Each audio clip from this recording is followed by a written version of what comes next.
Hallo und herzlich willkommen zu diesem neuen Video und das ist auch das erste Video, das ich in 2026 aufnehme, dementsprechend ja ganz frisch.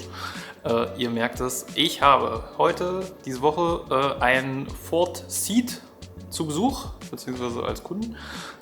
Und zwar ist der, nein, nicht wie man denken könnte, in Unigrau, das habe ich auch erst gedacht. Das ist tatsächlich so ein Metallic Grau, aber man denkt im ersten Moment, das wäre ein Unigrau, ist es aber gar nicht. Der ist neu, der hat gerade mal knapp 2000 Kilometer auf der Uhr und der soll natürlich gleich eingepackt werden in Keramik. So, jetzt werdet ihr wieder sagen, hey, ja, ist doch ein neues Auto. Warum machst du denn da immer so einen großen Zauber? Ja, ich kann es nicht oft genug sagen, auch bei neuen Autos gibt es bereits meistens oder eigentlich immer irgendwo schon eine Macke oder ein bisschen Schlieren oder schon so ein bisschen Wasch, wie auch immer. Auf jeden Fall Defekte findet man immer, auch bei Neuwagen, selbst wenn die quasi im Autohaus angekommen sind. Da muss die Kundin noch gar nicht 2.000, 3.000 Kilometer fahren, das haben wir vorher schon. Also ich hatte hier schon genügend Autos, die hatten noch nicht mal 100 Kilometer auf der Uhr und da haben wir schon genug gefunden. Ihr werdet euch wundern, wie viel im Werk schon passiert und dann Lieferung zum Autohaus, dann zum Kunden, dann der Kunde selber und dann merkt man erst, ja, Neuwagen ist er, klar, das sagt der Lackzustand hier auch definitiv aus. Aber ich zeige euch mal, was wir hier schon haben. So wenig ist es dann doch nicht. Und deswegen polieren wir jetzt erstmal. Ja, Neuwagen ist er auf jeden Fall. Aber gucken wir uns das Ganze mal zusammen an. Ich denke, da wird das Deckenlicht schon ausreichen, damit wir das hier einfangen können. Müsst ihr einfach mal hier gucken. Und dann seht ihr, da wurde schon ordentlich irgendwas entfernt. Das Ganze haben wir hier weiter unten auch nochmal. Jetzt muss ich nochmal gucken, wo es ist. Hier an der Stelle. So. Einmal die Lampe drauf und dann seht ihr das hier einmal nochmal dasselbe. Ja. Wie geht das jetzt? Werdet ihr fragen. Ich kann euch sagen, wie das geht. Da war irgendwas auf der Motorhaube und dann hat irgendwer da richtig schön drauf rumgerieben. Dafür muss man auch nicht mal einen Glitzischwamm in der Hand nehmen. Das schafft man tatsächlich relativ fix. Ich habe jetzt hier noch nicht großartig was ausprobiert. Ich würde jetzt mal schätzen, das ist irgendwo so ein mittlerer Lack. Also jetzt kein bockharter Lack, aber auch kein super weicher Lack. Dementsprechend habt ihr so eine Mischung. Also naja, zwischen zerkratzt nicht ganz so schnell, aber zerkratzt halt auch. Also selbst der ganz harte Lack zerkratzt natürlich irgendwann. Das glauben die Kunden immer gar nicht, aber wenn man es dann hier in der Halle hat, unter dem LED-Licht, dann ja, sieht man nun mal leider alle Makel. Und die wollen wir natürlich entfernen, bevor wir die Keramik drauf machen, denn wir wollen natürlich einen möglichst guten Zustand einfangen. Warum machen wir das auch noch mit der Hochglanzpolitur wenigstens vor jeder Keramikbeschichtung, auch für den Neuwagen? Das dient natürlich auch zur Lackvorbereitung. Das heißt, mit dieser Politur holen wir natürlich auch nochmal einigen Dreck sozusagen runter, also aus den Poren genauer gesagt. Und das dient natürlich dann auch der besseren Haftung der Keramik, also die Qualität steigt einfach dadurch und ja, naja, auch solche Sachen, die wollen wir natürlich vorher entfernen. Wenn das alles zeitlich im Rahmen ist, dann bezahlt der Kunde nicht mal mehr dafür, weil das jetzt hier, ich habe jetzt bisher nur die zwei fiesen Macken gefunden, wobei fies jetzt auch so eine Sache ist. Ansonsten kriegt er wirklich nur eine Hochglanzpolitur und dann kommt die Keramik drauf und dann haben wir ja eigentlich schon ein perfektes Ergebnis. Wir können das Ganze jetzt auch nochmal mit der Lampe angucken, dass ihr einfach seht, hier sind auch schon so ein paar Waschkratzer auf jeden Fall da. Am besten sieht man das natürlich auf solchen schwarzen Teilen. Einmal mal so Lampe drüber, dann wissen wir da eigentlich. Ja, ist auf jeden Fall nötig, dass wir da vorher einmal drüber polieren. Hier hinten dasselbe Spiel. Wie gesagt, das sind unischwarze Zierleisten, die zerkratzen natürlich ultra schnell. Aber die wollen wir natürlich vorher einmal polieren. Wie gesagt, hier der Gesamtzustand von dem Auto ist natürlich jetzt an der Stelle erstmal sehr gut, aber wir wollen es natürlich perfekt haben, dementsprechend ran polieren.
draußen schneit es und es sind Minusgrade, aber dieser Kia, der ist jetzt perfekt versiegelt und geschützt für die nächsten Jahre.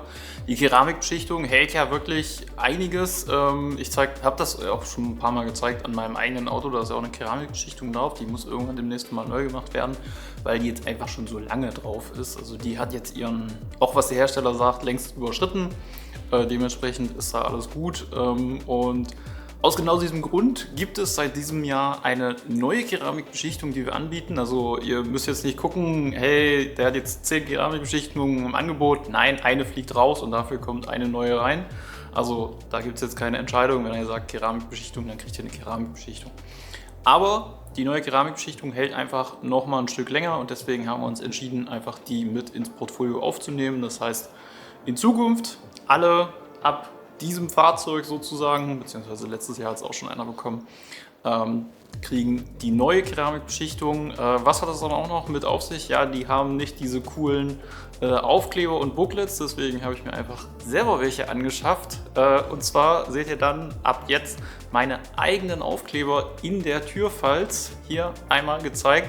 Und dazu natürlich passend gibt es auch das passende Coating Booklet. Das heißt, hier sind nochmal alle Infos zu dem Auto, also oben die Daten vom Auto und vom Besitzer und dann unten, was wurde wo aufgetragen. Seht ihr dann quasi Winterräder, Sommerräder, Bremssättel und so weiter. Alles Wichtige drauf, meine Daten sind drauf, das heißt, ihr wisst doch immer, wer es gemacht hat. Und auch ein späterer, wer damit arbeitet, sieht halt, hey, das hat der Max gemacht. Also das ist so ein bisschen Branding an der Stelle, für mich natürlich auch. Und ich finde, das ist auch immer schön für den Kunden, dass der halt irgendwie was in der Hand hat, wo er sagen kann, hey, hier, da ist irgendwie was. Also auch wenn das Auto irgendwie mal in dritte Hände gibt, sei es nur die Werkstatt oder so, dann wissen die halt anhand des Aufklebers, hey, mit dem Auto ist irgendwas passiert und dann verweist dieser Aufkleber natürlich hier drauf und dann können die nochmal nachgucken, was ist denn da überhaupt passiert.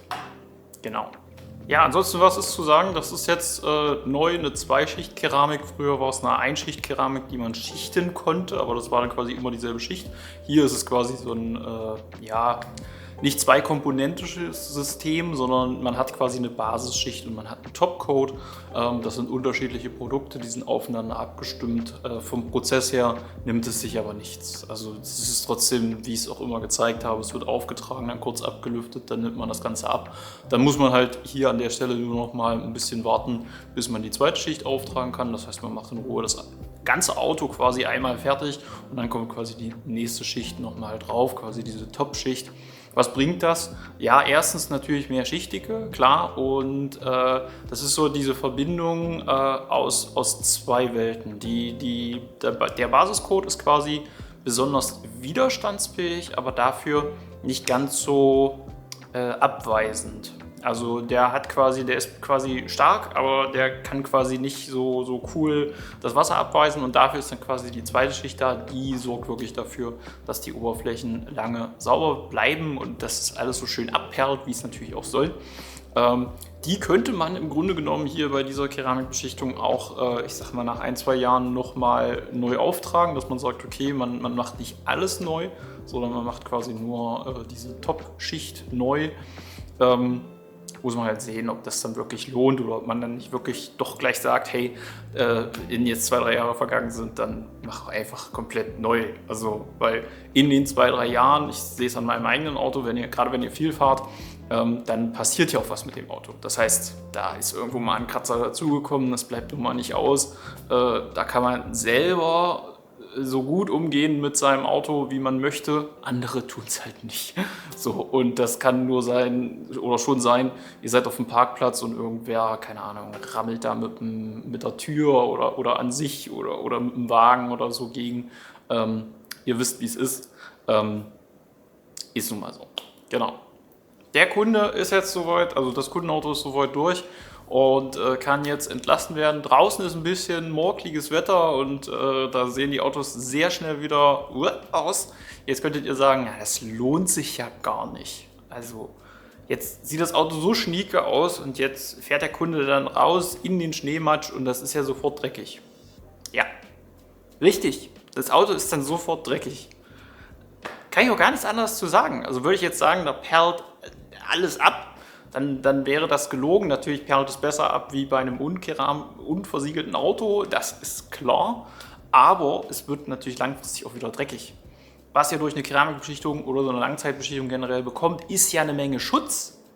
Zum Beispiel vor dem ganzen Salz, was jetzt aktuell auf der Straße liegt. Und der ganzen Feuchtigkeit und dem ganzen Dreck und so weiter. Das heißt, wenn das alles weg ist, dann fahrt ihr in die SB-Box, kerchert das Ding ab und da ist dann nichts mehr dran. Also es ist dann wieder super sauber. Beziehungsweise lässt sich sehr viel einfacher reinigen als ein unversiegeltes Auto. Also ihr erkauft euch quasi wieder Schutz. So wie ich das bei den Unterbodenkonservierungen auch immer sage, ihr erkauft euch sehr viel Schutz und sehr viel Zeit. Also einen Zeitpuffer erkauft man sich quasi, dass die Oberflächen einfach nicht so stark belastet werden und nicht so schnell altern. Kann man so sagen. Genau. Soweit dazu. Das war das erste Video aus 2026, das wir gedreht haben. Weitere Videos folgen natürlich. Wir haben schon vorgeplant bis März.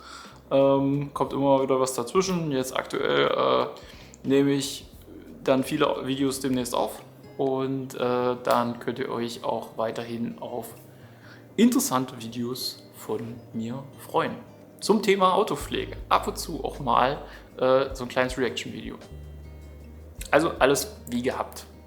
So, das war's von dem Video. Falls es euch gefallen hat, natürlich Daumen hoch. Falls ihr mehr solchen Content sehen wollt, dann drückt natürlich auch auf die Glocke, also abonnieren und dann die Glocke drücken.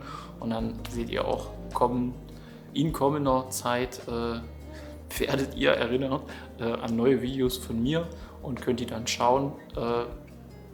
Ich bedanke mich schon mal, dass ihr bis hierher geschaut habt. Bis dahin, macht's gut. Ciao.